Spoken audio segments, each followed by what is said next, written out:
ఈరోజు దేవుని వాగ్దానం యెహెజ్కేలు గ్రంథం 36వ అధ్యాయం 11వ వచనం. మునుపటి కంటే అధికమైన మేలు మీకు కలుగు చేసేదను. మునుపటి కంటే అధికమైన మేలు మీకు కలుగు చేసేదను. మీ మీద మనుష్యులను పశువులను విస్తరింపచేసేదను. అవి విస్తరించి అభివృద్ధి నొందును. పూర్వమున్నట్టు మిమ్మను నివాస స్థలముగా చేసి మునుపటి కంటే అధికమైన మేలు మీకు కలుగు చేసేదను. అప్పుడు నేను యెహోవానై ఉన్నానని మీరు తెలుసుకొందురు. పరిశుద్ధ గ్రంథంలోని దేవుని ప్రజలైన ఇశ్రాయేలు వారికి దేవుడు నియమించిన దేవుని కట్టడలు, ఆజ్ఞలు, ధర్మశాస్త్రమును వారు అనుసరించి నడుచుకొనాలని ఆయన వారికి ఆజ్ఞాపించారు. అలాగున జీవించే వారి మీదకి శత్రువులు దాడి చేయుటకు వచ్చినను వారు 7 త్రోవలలో పారిపోవుదురని నేను మీ పక్షముగా యుద్ధము చేయుదునని దేవుడైన యెహోవాయే ద్వితీయోపదేశకాండం 28వ అధ్యాయం 7వ వచనంలో సెలవిచ్చారు. అలాగున నా మాటను అనుసరింపక నాకు విరోధముగా జీవించితే యెహోవా నీ శత్రువుల ఎదుట నిన్ను ఓడించును.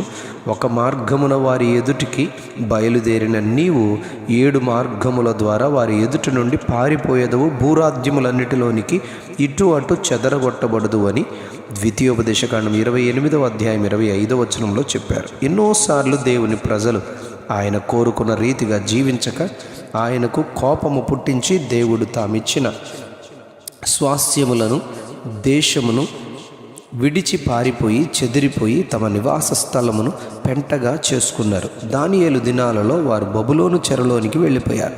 నెహెమ్యా దినాలలో పారసీక దేశానికి కోరేషు కాలంలో చెరలోనికి వెళ్ళిపోయారు. ఇలాగన ఎన్నోసార్లు బానిసలుగా బాధలను అనుభవించారు. ఎంతో అధికంగా హింసింపబడ్డారు. ఇర్మియా గ్రంథం 4వ అధ్యాయం 18వ వచనంలో ఈ శ్రమకు, హింసకు, బాధలకు కారణం నీ ప్రవర్తనయే, నీ క్రియలే వీటిని నీ మీదికి రప్పించెను అని, నీ చెడుతనమే దీనికి కారణమని ఆయన గద్దించారు. ఎప్పుడు దేవుని సన్నిధిని, శాసనములను విడిచి దూరంగా పారిపోతామో, వేరొకని హత్తుకుంటామో వారికి శ్రమలు విస్తరించునని 16వ కీర్తన 4వ వచనంలో చెప్పబడింది. ప్రవక్త అయిన యెహెజ్కేలు దినాల్లో దేవుని ప్రజలు దేవుని గద్దింపును, ఆయన యొక్క సన్నిధిని, ఆజ్ఞల వైపునకు తిరిగినందుకు ఆయన ఈ ఘనమైన వాగ్దానమును వారు పొందుకునేటట్లు చేశారు. యోబు గ్రంథంలో 22వ అధ్యాయం 11వ వచనంలో ఆయనతో సహవాసము చేసిన యెడల నీకు మేలు కలుగును, అలాగున నీకు మేలు కలుగును అని, సమాధానము కలుగును అని అంటారు.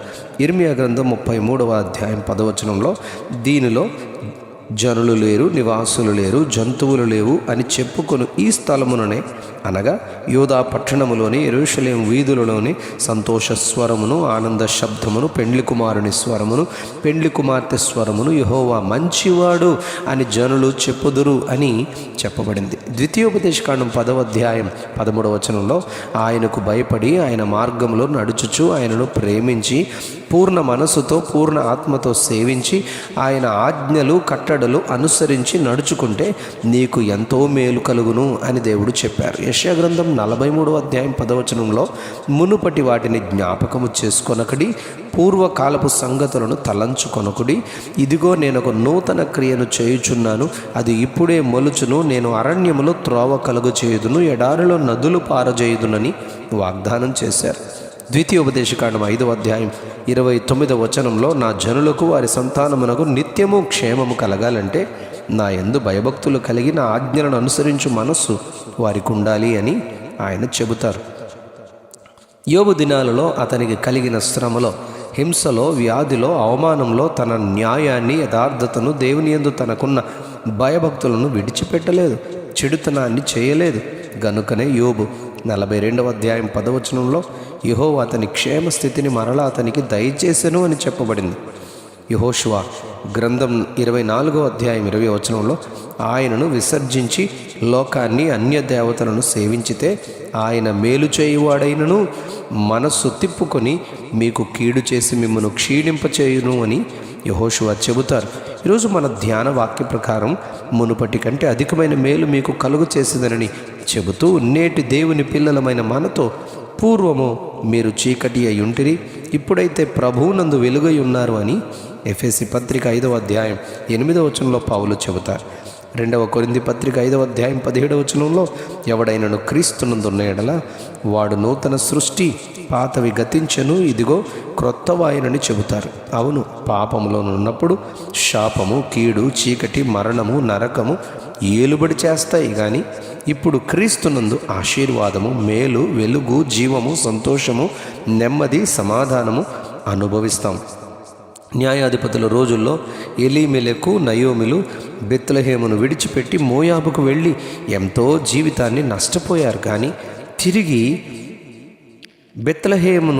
బెత్లెహేముకు రూతుతో కూడా వచ్చిన నయోమిని దేవుడు మారా, చేదు అనే బ్రతుకు నుండి తిరిగి నయోమి, మధురము అనే స్థితిలోనికి దేవుడు వారి కుటుంబాన్ని నడిపించారు. అవును, నేడు ఆయన వైపు తిరిగితే ఎవరినైనను ఆయన మధురముగా అధికమైన మేలుతో నింపునుగాక.